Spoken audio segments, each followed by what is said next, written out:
Lola, uwi na kayo, Lola. Uwi na. Uwi na kayo, 20 taon na kayo hindi umuwi. Pakilala mo yung katabi mo. Wala na. Pakilala mo. Boyfriend lang. Sige po. Uwi na kayo, Lola.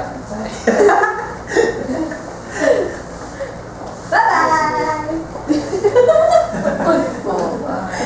Sige. Sige, babalik kayo. Baka mamaya gabi, babalik ako. Oh, sige. Babalik kayo. Oo, Lola, babalik ako. Sige. Babalik po kayo. Susunduin ko kayo.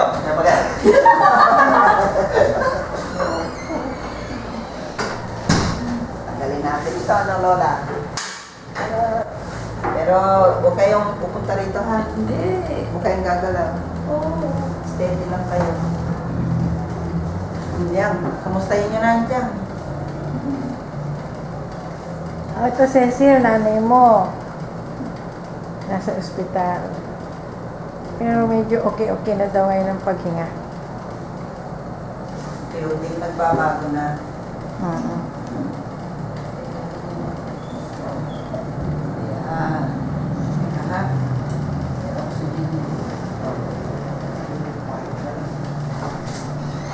Hindi ba kayo nainitan?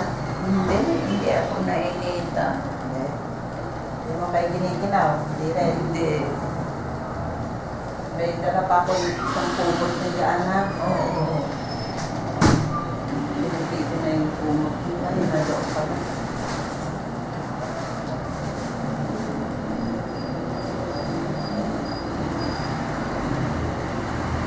Maayos na yung ano niya, paghinga niya. Ngayon na nga galing sa ganyan. Tama yung ano, lumuwag na yung paghinga niyo nung nasaksakan kayo kanina para pulmon. Ha? Yung dalawang injection kanina. Yan. Oo, yung nilagay sa ano, dextrose niya. Malinagay doon. Kalak. Masakit yan. Yan. Kahit sa gamot sumasama. Nararamdaman ko. Siyempre nag-aano sa katawan niya.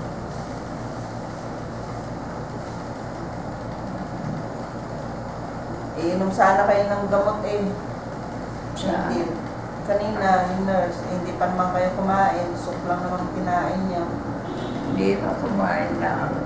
Kumain na ako ng gamot kanina. Yung ano, soup. Ay, Yung soup kanina.